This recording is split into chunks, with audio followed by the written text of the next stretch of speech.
And it's also the Latvian submission to the international Oscars category, which we were not even sure if it would qualify, because this category used to be called the foreign language film, and there's no language in this film.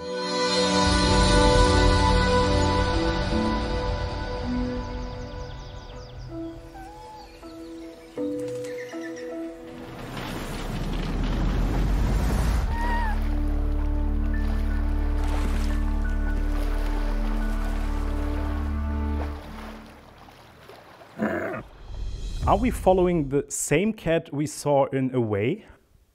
No. Well, these films are not directly connected. It's not a sequel to Away, but there's some thematic continuation, because I made Away by myself, and it was also like a story about a character alone on an island, and Flow was made with a bigger team, and it's a story about kind of working together. So both of the films are kind of personal stories to me, and basically Away ended just before the main character was about to reach other people, and Flow kind of picks up from that point where this main character has to actually figure out how to be with other people. And I saw you have some short movies too, and the movie Away. All your movies have just one word for the title. Why that? Yeah, well, I like titles that are short and simple, and I think about how they look visually. I think about how they sound. Well, I used to send all the films to festivals myself, and I tried to avoid long titles because each time I had to write that, so I tried making it a life easier for myself. Yeah, understandable. And I don't know if you know the game Stray, but the movie looks like it is inspired of it. Is there some connection about it? Yeah, I'm aware of this game, but I started this film in 2019.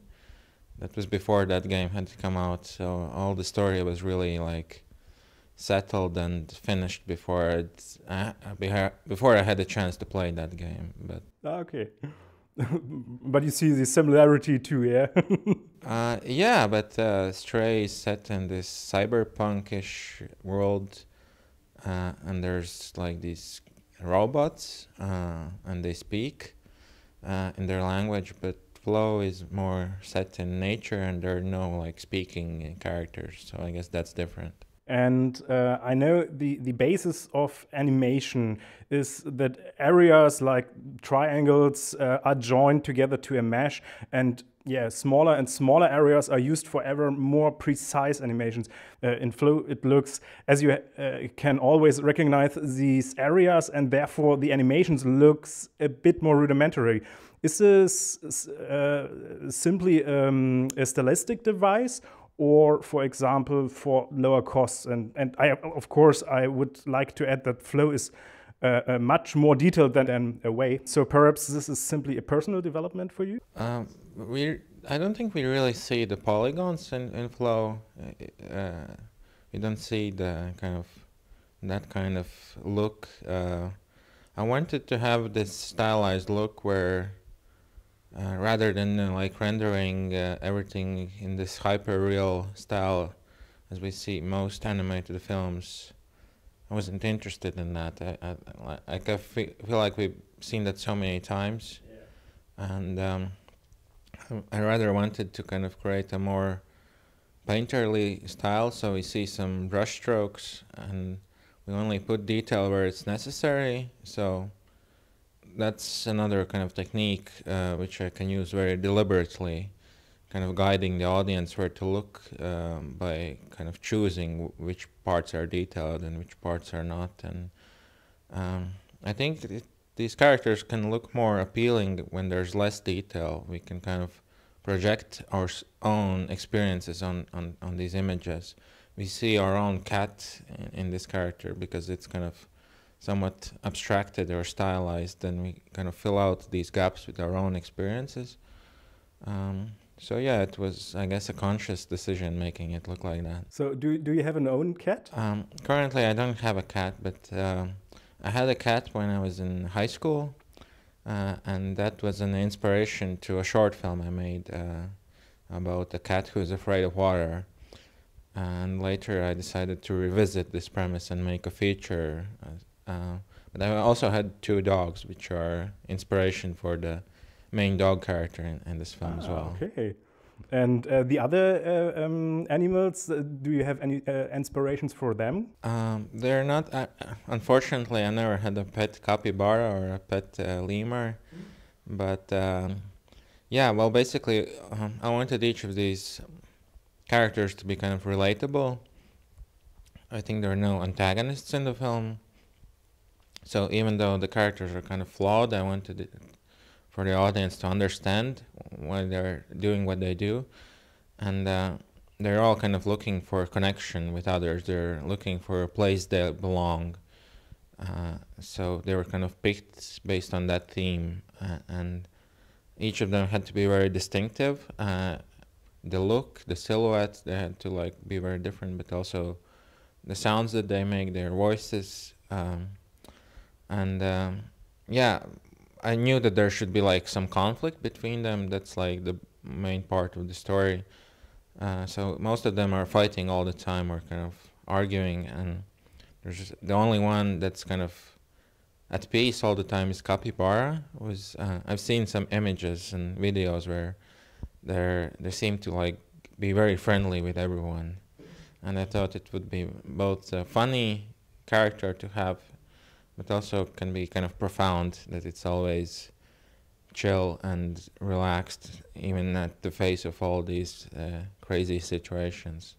Yeah, in Germany, I don't know if it was a worldwide trend, but in Germany we have the capybara very much on TikTok. I don't know if you recognize that. Yeah, I guess they're become very trendy now. Yeah. And it looks as you have placed a lot of emphasis on the movement of the animals. So how did you go about this, and did you use some kind of motion capture or something like that? No, we didn't use any motion capture because the cat goes in water and it goes up in the air, and these characters are flying, and there's all this complicated choreography with the camera. Of course, we can't make real cats do that. They do what they want. So we had to animate everything by hand. But we looked at a lot of references for everything. Luckily, there's an endless library of cat videos and dog videos on YouTube, so we could study them. You choose a fictional world. Why that? And can you explain the idea behind the sudden flood and the equally sudden outflow of water? Well, yeah, I wanted to create this sense of adventure, that we're going on this journey and we're experiencing everything for the first time. Everything creates curiosity and awe, and for that reason it's not set in the real world. It's this kind of fusion of different places we created. I wanted it to feel kind of timeless, so we don't see any modern skyscrapers or modern technology.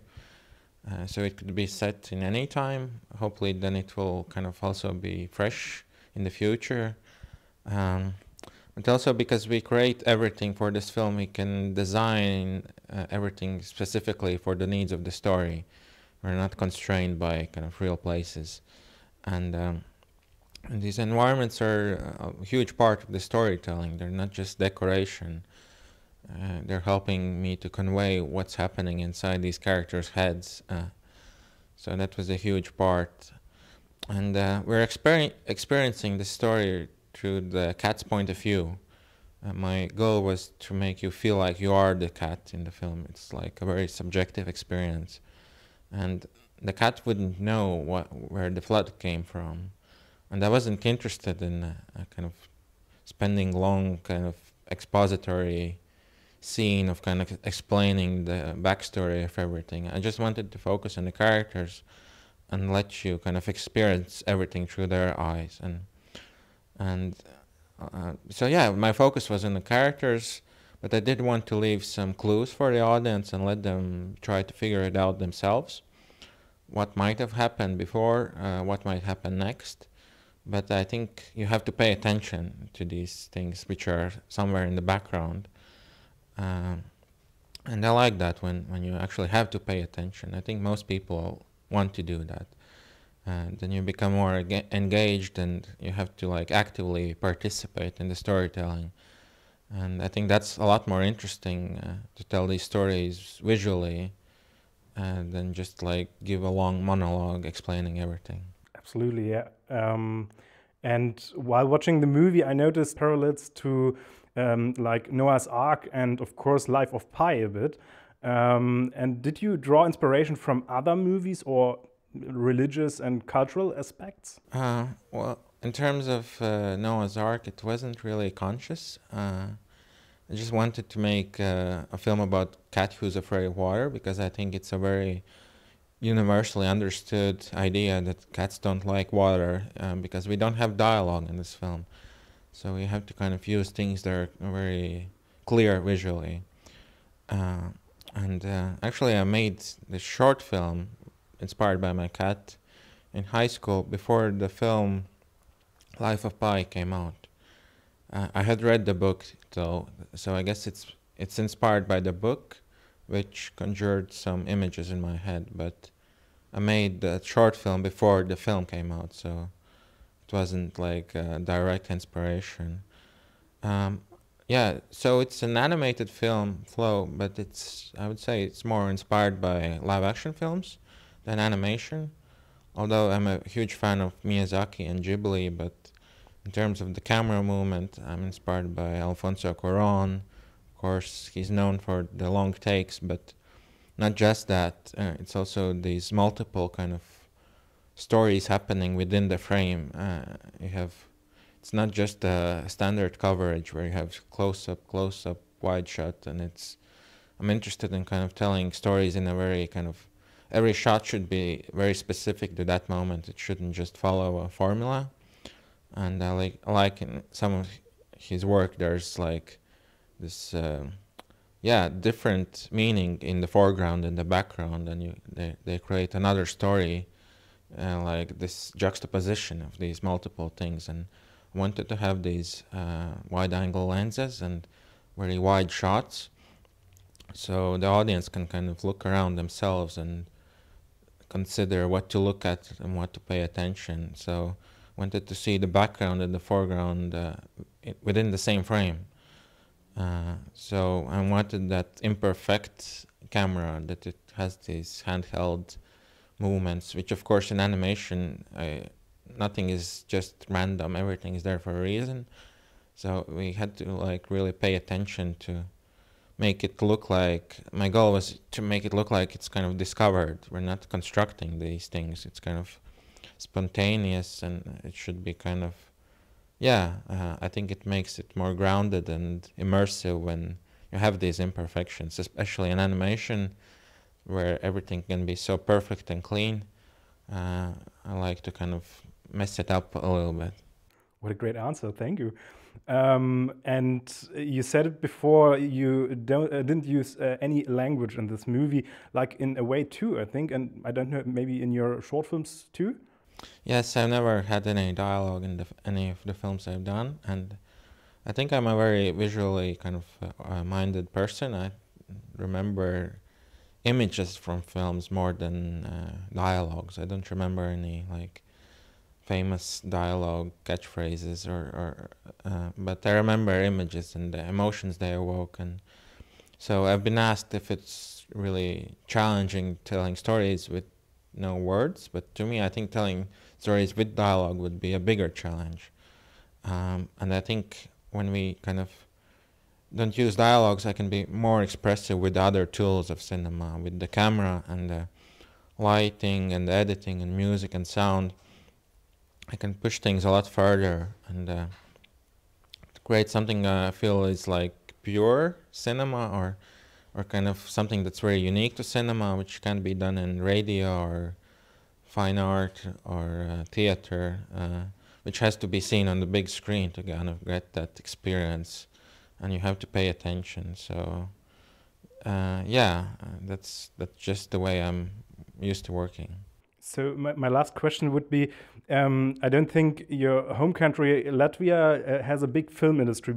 I can definitely say that I have only seen 4 movies with Latvian participation. 2 of them are from you. And so what does it mean for you and your country not only to make movies, but also to get such a reputation internationally? Like maybe your movie is part of the Oscars next year. Yeah, it's really exciting.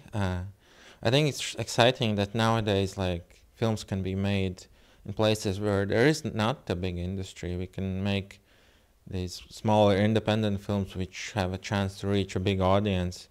I think especially animation can be something quite universal, and especially there's no dialogue, so everyone can understand it. And so I think Flow is likely going to be the most widely distributed film from Latvia, which is really cool.